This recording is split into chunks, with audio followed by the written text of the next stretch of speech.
मृत्यु को प्राप्त कर चुके जीव आत्माओं के लिए पितृपक्ष काफी महत्वपूर्ण समय होता है। पितरों के प्रति श्रद्धा दिखाने का पक्ष श्राद्ध पक्ष कहलाता है। हिंदू पंचांग के अनुसार वर्ष के भाद्रपद की पूर्णिमा तिथि से लेकर अश्वनी माह की शरप्रीत अमावस्या तक का समय पितरों का होता है। मान्यता है पितृपक्ष के दौरान पितरलोक से हमारे पूर्वज अपने अपने परिजनों से मिलने और उनको आशीर्वाद देने के लिए पृथ्वी पर आते हैं।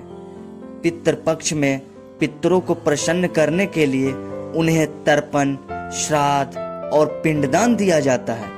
पितृपक्ष में ऐसा करने से पितृदोष से मुक्ति मिलती है। देश में कुछ ऐसे स्थान हैं जहां पर पितरों को तर्पण और पिंडदान करने का विशेष महत्व और पौराणिक इतिहास है। गया में पितरों का पिंडदान करने का विशेष महत्व है। बिहार की राजधानी पटना से लगभग 100 किलोमीटर की दूरी पर फल्गु नदी के तट पर गया बसा हुआ है। पितृपक्ष के दौरान यहाँ हजारों की संख्या में लोग अपने पितरों का पिंडदान करते हैं। ऐसी मान्यता है कि यदि इस स्थान पर पिंडदान किया जाए तो स्वर्ग मिलता है। भगवान राम ने भी अपने पिता का पिंडदान गया में ही किया था।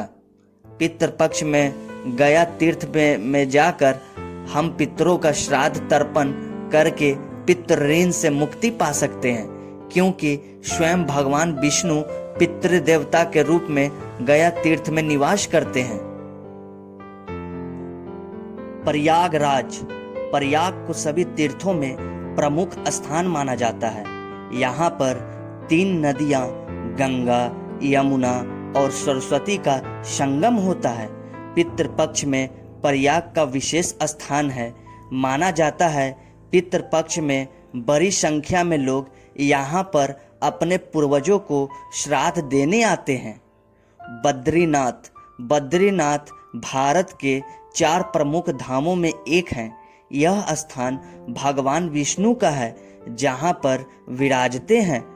बद्रीनाथ के ब्रह्मा कपाल क्षेत्र में तीर्थयात्री अपने पितरों का आत्मा का शांति के लिए पिंडदान करते हैं। ऐसी मान्यता है यहीं पर पांडवों ने भी अपने पितरों का पिंडदान किया था। सिद्धनाथ, मध्य प्रदेश, यह स्थान उज्जैन में शिरपा नदी के किनारे है।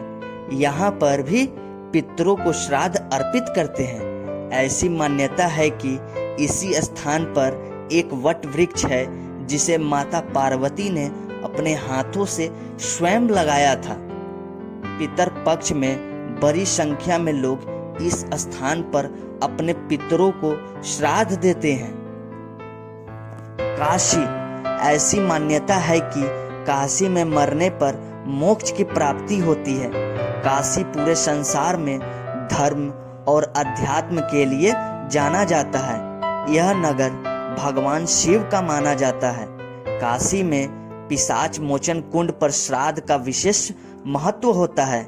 यह स्थान पर पितरों के अकाल मृत्यु होने पर पिंडदान करने पर मोक्ष प्राप्त होता है। पिंडारक, गुजरात, गुजरात के द्वारिका से 30 किलोमीटर का दूरी पर पिंडारक स्थान है। यहाँ पर एक नदी है जहाँ पर श्राद्ध कर्म करने के बाद नदी में पिंड डालते हैं और अपने पितरों की आत्मा की शांति के लिए श्राद्ध आदि कर्म करते हैं। पितृ कभी भी अपनी संतानों को परेशान नहीं करना चाहते हैं।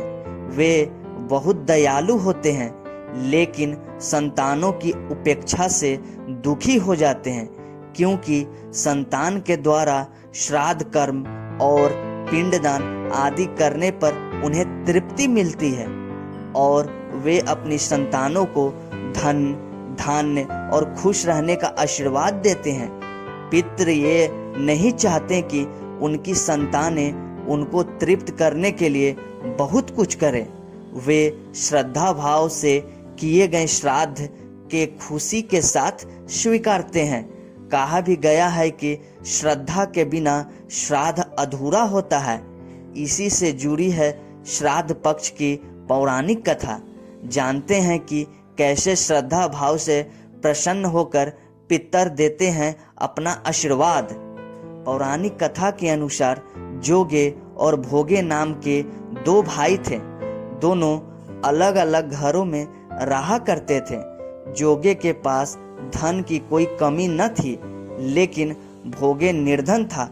दोनों भाई एक दूसरे से बहुत प्रेम करते थे, लेकिन जोगे की पत्नी को धन का अभिमान था, तो वही भोगे की पत्नी सुशील और शांत स्वभाव की थी। जब पितृपक्ष आने पर जोगे की पत्नी ने उसे पितरों का श्राद्ध करने के लिए कहा, तो जोगे इसे व्यर्थ का कार्य समझकर टालने की कोशिश की। लेकिन जोगे की पत्नी केवल अपनी शान दिखाने के लिए श्राद्ध का कर्म करना चाहती थी, ताकि वह अपने मायके पक्ष के लोगों को बुलाकर दावत कर सके। जोगे की पत्नी से उसने कहा कि मुझे कोई परेशानी न हो, इसीलिए आप ऐसा कह रहे हैं, लेकिन मैं सत्य कहती हूँ, मुझे इसमें कोई परेशानी नहीं है। मैं भोगे की पत्नी को बुला लूंगी, हम दोनों मिलकर सारा काम कर लेंगे। दूसरे दिन भोगे की पत्नी सुबह आकर सारा कार्य करवाने लगी। उसने अनेक पकवान बनाए, फिर सभी काम निपटाने के बाद अपने घर वापस आ गई, क्योंकि उसे भी पितरों का तर्पण करना था। जब पितर भूमि पर उतरे, जब वे जोगे के यहाँ गए तो देखा कि उसके ससुराल पक्ष के सभी लोग भोजन पर जुटे हुए हैं। वहाँ यह सब देखकर वे बहुत निराश हुए। उसके बाद जोगे भोगे के पितर भोगे के यहाँ गए तो देखते हैं कि मात्र पितरों के नाम पर केवल अगियारी दे दी गई है। पितर उसकी राख चाटते हैं और भूखे ही नदी के तट पर पहुंच जाते हैं। कुछ ही देर में सारे पितर अपने अपने यहाँ का श्राद्ध ग्रहण करके इकट्ठे हो गए और बताने लगे कि उनकी संतानों ने किस किस तरह से उनके लिए श्राद्धों के पकवान बनाए। जोगे भोगे के पितरों ने भी अपना सारा कुछ बताया। उन्होंने सोचा कि अगर भोगे निर्धन न होता और श्राद्ध करने में समर्थ होता तो शायद उन्हें भूखा वापस नहीं आना पड़ता, क्योंकि भोगे के घर में तो खाने के लिए भी 2 जून की रोटी नहीं थी। ये सारी बातें सोचकर पितरों को भोगे पर दया आ गई। अचानक से वे नाच नाच कर गाने लगे कि भोगे के घर धन हो जाए, भोगे के घर धन हो जाए। सांझ का समय हो चला था, लेकिन भोगे के घर में खाने को कुछ भी नहीं था। उसके बच्चे भूखे थे। बच्चों ने अपनी माँ से कहा कि भूख लगी है।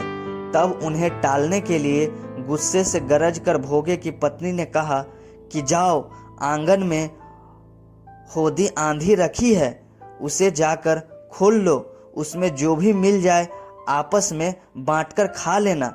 बच्चे जब वहां जाकर हौदी देखते हैं तो वे दौड़े दौड़े माँ के पास जाकर कहते हैं कि माँ, हौदी तो मोहरों से भरी पड़ी है। आंगन में आकर भोगे की पत्नी ने यह सब कुछ देखती है तो उसके आश्चर्य का ठिकाना नहीं रहता है। इस तरह पितरों के आशीर्वाद से भोगे भी धन्य धान्य से परिपूर्ण हो जाता है। लेकिन वह इस बात का बिल्कुल अहंकार नहीं करता और अगले बरस पूरी श्रद्धा के साथ भोगे एवं उसकी पत्नी अपने पितरों का श्राद्ध करते हैं। भोगे की पत्नी पितरों के लिए 56 प्रकार के व्यंजन तैयार करती है। वे दोनों ब्राह्मणों को भोजन कराते हैं।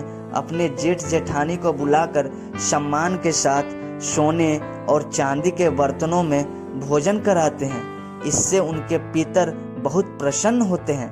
Thank you so much guys.